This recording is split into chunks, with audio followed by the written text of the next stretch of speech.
우리는 누구나 등 뒤에 크고 작은 그림자를 하나씩 달고 살아갑니다. 네, 그렇죠. 지우고 싶은 과거의 실수일 수도 있고 아니면 누군가에게 받은 깊은 상처일 수도 있죠.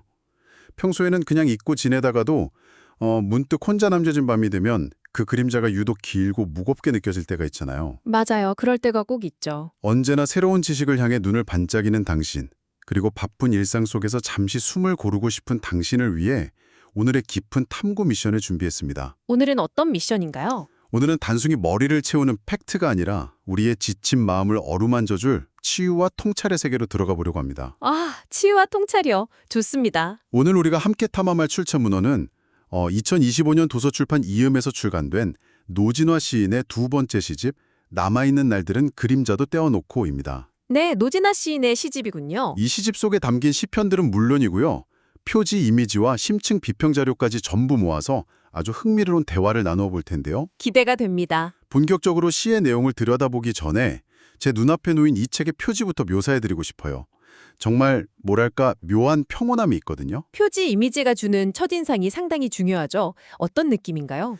잔잔하고 맑은 하늘색 바탕이 책 전체를 부드럽게 감싸고 있어요. 하늘색이요. 네, 그리고 그 아래쪽으로는 산맥 같기도 하고 혹은 조용히 넘실대는 파도 같기도 한 은은한 물결 무늬가 깔려 있고요. 산맥이나 파도. 가장 눈길을 끄는 건 그 위로 허공에 떠있듯 홀로 피어있는 하얀 꽃 한 송이입니다. 목련이나 맑은 연꽃을 연상시키는데 이 정갈한 이미지가 오늘 우리가 다룰 화해와 승화라는 주제랑 어떻게 이어질지 무척 기대가 됩니다. 그 시각적인 고요함이 사실 이 시집이 품고 있는 거대한 내면의 격동을 역설적으로 보여주는 단서이기도 합니다. 아, 역설적인 단서요? 네. 오늘 이 텍스트를 제대로 이해하려면 시인의 문학적 여정에 있었던 거대한 전환점을 짚고 넘어가야 하거든요. 어떤 전환점이죠? 노진화 시인이 2005년에 발표했던 첫 시집의 제목이 외로운 사람은 그림자가 길다였습니다. 아, 첫 시집에도 그림자가 들어갔군요. 맞습니다. 그 당시 시인에게 그림자라는 것은 주체의 뒤를 길게 늘어뜨리며 끝까지 따라붙는 삶의 비애, 그러니까 피할 수 없는 수동적인 고독을 상징했죠. 피할 수 없는 숙명 같은 거였군요. 뭔가 무거운 느낌이에요. 이 대목에서 중요한 질문을 던지게 되는데요.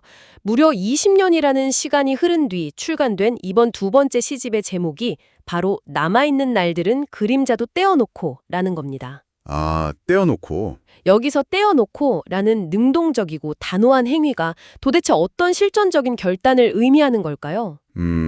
확실히 태도가 달라졌네요. 과거에는 무겁게 짊어져야만 했던 그 그림자를 이제는 스스로 떼어낼 수 있게 되었다는 선언은 단순한 시간의 흐름을 넘어선 엄청난 내적 성장을 암시합니다. 20년의 세월이 흐르면서 시인의 내면이 얼마나 단단해졌는지 그 제목 하나만으로도 확 와닿네요. 자, 이 부분을 한번 파헤쳐보죠. 네, 본격적으로 들어가 볼까요? 이 시집은 그저 예쁜 단어들을 나열한 서정시가 아니라 훼손된 기억을 치유하고 닫힌 방에서 열린 바다로 나아가는 과정 그 자체거든요. 맞습니다. 치유의 과정이죠. 어떻게 그 치유를 시작하는가 봤더니 제1부에서 아주 친숙한 매개체가 등장합니다. 친숙한 매개체라면? 바로 음식이에요.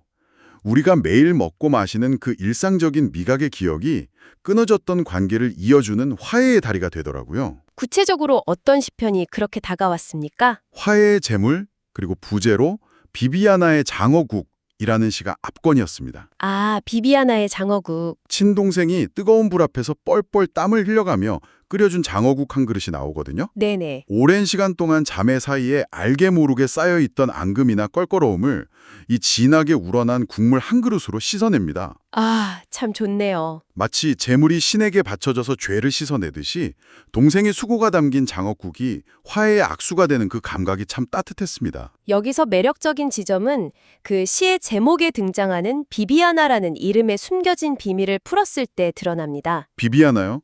세례명 같은 건가요? 네, 비비아나는 동생의 카톨릭 세례명이기도 한데요. 4세기 로마의 순교 성녀인 비비아나가 역사적으로 어떤 분인지 아십니까? 오, 글쎄요. 잘 모르겠는데요. 다름 아닌 숙치, 그러니까 행오버와 두통으로 고통받는 이들의 수호성인입니다. 숙취의 수호성인이요. 와, 그 진짜 재밌는 포인트네요. 성인 중에 그런 분도 계시는군요. 남해안 지역에서 장어국이 지친 몸을 일으키고 쓰린 속을 달래주는 대표적인 해장국으로 쓰인다는 걸 떠올려 보세요. 아, 해장국. 동생 비비아나가 끓여준 이 장어국은 어젯밤 마신 술을 깨게 하는 물리적인 해장국을 넘어서 세상살이에 치이고 상처받은 시인의 삶의 숙취를 해소해주는 영적인 치유의 제물이 되는 겁니다. 삶의 숙취라. 우리가 인생을 살면서 겪는 온갖 스트레스, 인간관계에서 오는 피로감, 그런 것들을 숙취라고 표현하니까 너무 찰떡 같네요. 아주 절묘한 비유죠. 그걸 다른 사람도 아닌 숙취의 수호성인 이름을 가진 혈연이 끓여준 따뜻한 국물로 치유받는다는 게 참 위안이 됩니다. 네, 음식이라는 감각이 그렇게 작용하는 겁니다. 그리고 일부의 전어라는 시에서도 후각과 미각의 심이 등장하잖아요. 가을 전어 굽는 냄새가 나면 집 나간 며느리도 돌아온다는 그 속담을 모티브로 삼은 시죠. 맞아요. 시인은 그 전어 굽는 냄새를 단순한 식욕 자극이 아니라 잃어버렸던 원초적 공간으로 우리를 소환하는 강력한 귀소 본능으로 묘사하거든요. 고향으로 돌아가게 만드는 힘이죠. 지금 이 대화를 듣고 계신 당신에게도 묻고 싶어집니다. 팍팍한 일상을 걷다가 문득 걸음을 멈추게 만들고 잊고 있던 고향이나 소중한 사람을 떠올리게 만드는 당신만의 냄새나 음식은 무엇인가요? 일상적인 감각에서 기억의 심연으로 자연스럽게 이끌고 들어가는 훌륭한 시적 장치죠. 네, 정말 그렇더라고요. 그렇게 미각과 후각으로 고향의 문을 연 시인은 제2부와 4부로 넘어가면서 우리가 실제로 발을 딛고 있는 공간에 대한 아주 독특한 시각을 보여줍니다. 공간이요? 특히 엄마의 텃밭과 갯벌이라는 두 공간의 대비가 두드러지는데요. 텃밭과 갯벌이요. 둘 다 흙이 있고 생명이 자라는 곳이긴 한데 느낌이 완전 다르잖아요. 텃밭은 아버지가 거친 바다에서 싸우는 동안 어머니가 생명을 보듬고 길러내는 공간입니다. 통제 가능하고 헌신적인 대지죠. 우리가 흔히 아는 땅의 느낌이죠. 반면 갯벌은 다릅니다. 바다가 쉴 새 없이 몰아치는 남성적이고 표면적인 공간이라면 갯벌은 물이 완전히 빠져나가야 비로소 그 밑바닥을 드러내는 공간입니다. 물이 빠져야만 보이는 곳이네요. 시인은 이 갯벌의 구멍과 구멍 사이에서 생명들이 숨을 쉬는 모습을 포착합니다. 화려한 바닷물에 덮여 있을 때는 보이지 않던 사회적 약자들, 소외된 자들, 그리고 시인 자신의 내밀한 상처들이 비로소 숨을 쉬고 치유받는 포용적이고 여성적인 공간으로 은유하는 것이죠. 바닷물이 꽉 차 있을 때는 완벽해 보이지만 속을 알 수 없는데 물이 다 빠져나가고 바닥이 드러나야 비로소 숨구렁이 열린다는 게 참 역설적이네요. 그렇죠. 표면이 아니라 이면을 보는 겁니다. 우리 사람도 그렇잖아요. 소셜미디어나 사회생활에서는 물이 꽉 찬 만조의 바다처럼 단점 하나 없이 완벽해 보이려고 애쓰지만 진짜 내면의 상처가 치유되는 순간은 텅 비어있는 갯벌처럼 나의 가장 취약한 바닥을 드러냈을 때니까요. 아주 정확합니다. 우리 내면의 갯벌을 허용해야 숨을 쉴 수 있다는 의미죠. 공간과 사물을 바라보는 이런 뒤집어 보기의 시각은 다른 시에서도 계속 이어집니다. 여기서부터가 진짜 흥미로운데요. 바로 헌신짝이라는 시입니다. 헌신짝이요. 네, 우리는 보통 헌신짝처럼 버려졌다고 하면 낡고 쓸모없어진 비참한 상태를 떠올리잖아요. 무언가를 위해 헌신했는데 결국 버려졌다는 그 씁쓸한 뉘앙스. 그렇죠. 보통은 부정적인 의미로 쓰이니까요. 그런데 시인은 여기서 발상의 전환을 보여줍니다. 낡고 닳았다는 건 결국 그 신발이 내 발 모양에 완벽하게 맞춰졌다는 뜻이라는 거예요. 아, 새 신발의 화려함 이면에 숨겨진 고통을 짚어낸 거군요. 그렇습니다. 새로 산 구두는 겉보기엔 번지르르하고 예쁘지만 며칠 동안은 발 뒤꿈치가 까지고 피가 나잖아요. 네, 밴드를 붙이고 다녀야 하죠. 하지만 오래된 헌신짝은 볼품은 없을지 몰라도 내 발을 가장 편안하게 감싸줍니다. 현대 사회는 자꾸 새 곳만 찾고 낡은 관계는 쉽게 버리려고 하는데 시인은 오히려 낡음으로써 비로소 편안해지는 오래된 관계의 미덕을 이야기해요. 낡아가는 시간의 가치네요. 닳고 닳아가는 그 시간 자체가 사실은 서로의 모난 부분을 둥글게 깎아내며 맞춰가는 숭고한 과정이었다는 걸 깨닫게 해주는 거죠. 이걸 더 큰 그림과 연결해보면 시인이 장소와 관계를 어떻게 확장하고 있는지 알 수 있습니다. 프랑스 철학자 미셸 푸코의 헤테로토피아라는 개념을 잠시 빌려오고 싶은데요. 헤테로토피아요. 네, 현실에 엄연히 존재하지만 우리가 속한 일상의 규범이나 억압적인 질서가 일시적으로 정지되는 다른 공간을 뜻합니다. 일상의 질서가 정지되는 공간이요? 약간 해외여행 갔을 때 그 낯선 느낌 같은 건가요? 네, 비슷합니다. 아무도 나를 모르는 해변의 작은 마을에 뚝 떨어졌을 때 갑자기 직장에서의 스트레스나 한국에서의 내 사회적 체면 같은 게 아무 쓸모 없어지면서 묘한 해방감이 드는 그런 기분이 떠오르네요. 완벽한 비유입니다. 이 시집의 4부를 보면 삼천포, 제주도, 격포 같은 남해안과 서해안의 구체적인 바다 지명들이 계속 등장합니다. 아, 익숙한 지명들이네요. 이 장소들은 단순한 관광지가 아닙니다. 현실의 억압에서 벗어나 내 상처를 있는 그대로 드러내도 괜찮은 유동적인 정체성이 허용되는 헤테로토피아적 공간인 것이죠. 상처를 드러내도 되는 바다. 이중섭의 팽나무라는 시가 좋은 예입니다. 제주도 서귀포로 피난을 와서 극심한 가난과 외로움 속에서 그림을 그렸던 이중섭 허가의 고통, 그걸 묵묵히 지켜본 오래된 팽나무를 노래하거든요. 아, 그 낯선 피난처에서 고생하던 예술가의 마음을 위로하는 거군요. 네, 시인은 그 이질적인 장소에서 고통받았던 화가의 숙명에 공감하면서 동시에 그 팽나무를 거울 삼아 자신의 내면을 치유하는 경험을 하고 있는 겁니다. 일상의 규범에서 벗어난 바다라는 공간이 주는 위로죠. 바다가 주는 공간적인 해방감을 그렇게 연결하더니 정말 근사하네요. 그리고 3부로 넘어가면 이 시집은 공간을 넘어서서 시간과 계절 속에서 또 다른 진리를 길어 올리더라고요. 시간과 계절이요? 폭염을 묵묵히 견뎌내며 붉은 꽃을 피우는 생명력을 담은 배롱나무가 거느린 여름 또 인상적이었고요. 저는 특히 2월, 거룩한 달이라는 시가 마음에 콕 박혔습니다. 2월이라 보통 애매한 달로 여겨지죠. 맞아요. 보통 2월 하면 제일 춥고 연초의 결심도 흐지부지되고 봄은 아직 멀어서 뭔가 어정쩡한 달이라고 생각하기 쉽잖아요. 그런데 시인은 그 2월을 다르게 본 거군요. 네, 생명이 땅 위로 뚫고 나오기 위해 그 차갑고 캄캄한 흙 속에서 웅크리고 견뎌내는 인내의 시간을 거룩하다고 부릅니다. 아, 준비와 인내의 시간이군요. 여기서 제가 또 하나 반한 포인트가 있어요. 시인의 감각이 눈으로 보는 시각에서 귀로 듣는 청각으로 서서히 옮겨갑니다. 빗소리 듣는 밤이라는 시를 보면 캄캄한 밤에 창문을 때리는 빗소리를 가만히 듣고 있는 장면이 나와요. 시각이 사물의 겉면을 훑는 감각이라면 청각은 보이지 않는 시면으로 침투하는 감각이죠. 그러니까요. 우리가 비 오는 날 차 안에 가만히 앉아 있거나 방 안에서 빗소리만 듣고 있으면 그 소리가 마치 세상의 모든 소음과 간섭을 막아주는 차단막 혹은 노이즈 캔슬링 이어폰처럼 느껴지잖아요. 외부 세계와의 단절이죠. 시각적인 자극이 차단된 어둠 속에서 오직 빗소리에만 귀를 기울일 때 우리의 시선은 바깥 세상이 아니라 내 안에 가장 깊은 곳을 향하게 됩니다. 빗소리가 오직 나 자신과 대화할 수 있는 완벽한 침묵의 방을 만들어주는 거죠. 그렇게 빗소리라는 청각적 장막을 두르고 내면으로 깊이 들어간 시인의 정서는 제5부에 이르러 매우 숭고한 영성으로 승화됩니다. 영성으로 승화됐나 멋진 표현이네요. 이 시집이 카톨릭 신앙을 바탕으로 하고 있지만 결코 특정 종교의 배타적인 언어에 갇혀 있지는 않습니다. 보편적인 정서와 아주 잘 어우러지거든요. 종교를 넘어서는 공감이 있다는 거죠. 예를 들어 애동지라는 시를 보시죠. 아이들에게 팥죽 대신 떡을 해먹여 애군을 막는다는 한국의 토속적인 민간 신앙이 나옵니다. 아, 팥죽 대신 떡을 묻는 풍습이요? 그런데 이 동지 무렵이 1년 중 밤이 가장 긴 시기이기도 하지만 카톨릭 전래력으로 보면 캄캄한 어둠 속에서 빛으로 오실 그리스도를 기다리는 대림 시기와 절묘하게 겹칩니다. 와, 토속 신앙의 앵마기와 카톨릭의 기다림이 이물감 없이 하나로 섞이는 거네요. 그렇습니다. 또 흩은 미역국이라는 시에서는 아주 정갈하고 완벽하게 차려낸 미역국이 아니라 투박하고 엉성하게 막 끓여낸 미역국이 등장합니다. 흩은 미역국이요? 화려한 미사역으로 꾸며지지 않았지만 오히려 그렇기에 더 진심이 담긴 인간의 서툰 기도를 그 미역국에 빗대어 보여주는 겁니다. 투박하지만 진심 어린 기도.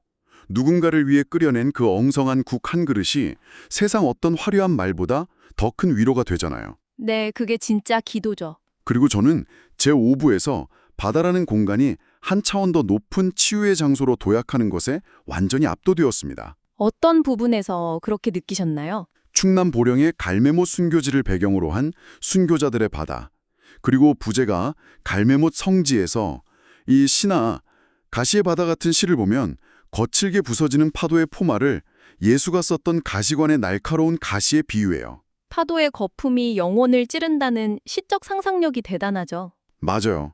그런데 그 가시가 나를 아프게 상처내는 게 아니라 매일매일 세속의 욕망에 휩쓸려 잠들어 있던 내 정신을 번쩍 깨우는 각성제 역할을 하더라고요.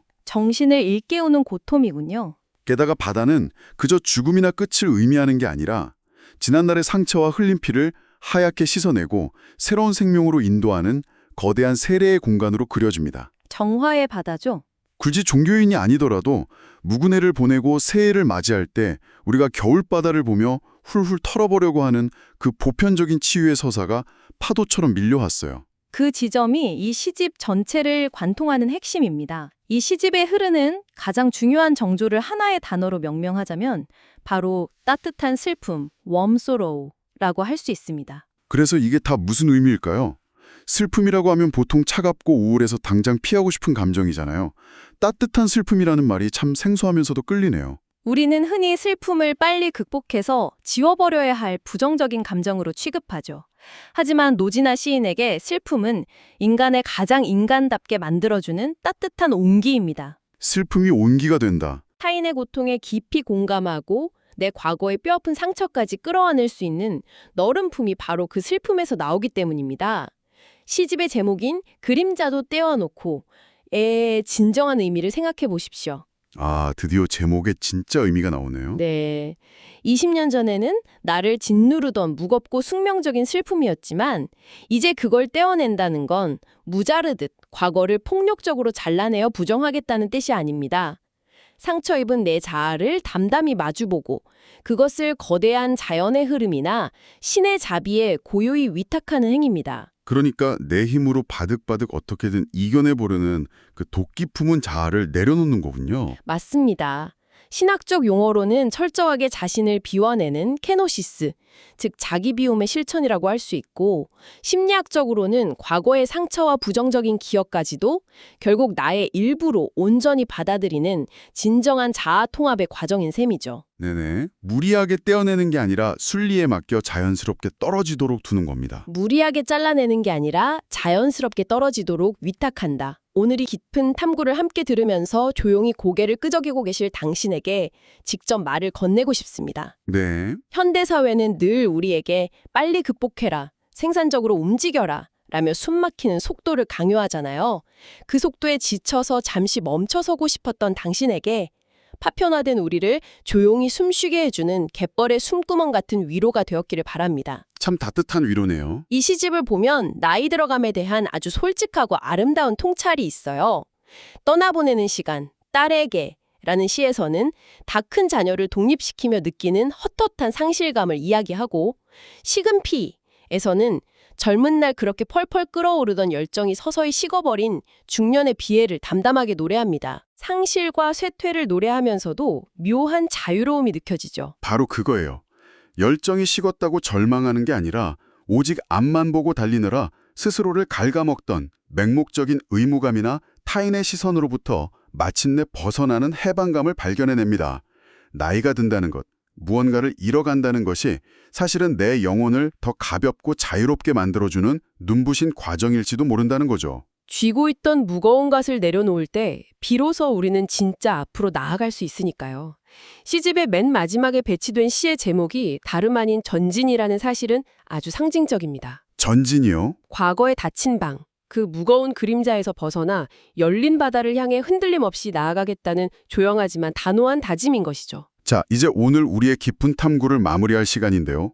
오늘 나눈 이 텍스트들을 바탕으로 여러분과 함께 조금 더 먼 사색의 바다로 헤엄쳐 가보려 합니다. 네. 시인의 선언처럼 남아있는 날들을 위해 우리의 발목을 잡던 그 어둡고 무거운 그림자를 마침내 떼어놓는다면 여러분, 그 떼어낸 그림자는 도대체 어디로 가는 걸까요? 그냥 허공으로 증발해서 영영 사라져버리는 걸까요? 쉽게 사라지진 않겠죠. 어쩌면 우리가 용기 내어 떼어낸 그 아픈 그림자조차 영원히 소멸하는 것이 아니라 어머니의 품과도 같은 저 근원의 바다 깊은 곳, 어느 고요한 헤테로토피아에 조용히 가라앉아 있는 것은 아닐까요? 네. 언젠가 우리의 모든 상처가 아물고 진정으로 하나가 되어 온전해질 그날을 위해 바다가 그 그림자를 대신 품고 고요히 기다려주고 있는지도 모릅니다. 아름다운 상상이네요. 지금 이 대화를 듣고 계신 당신, 오늘 하루를 마무리하며 당신이 조용히 떼어놓고 싶은 마음속의 그림자는 무엇입니까?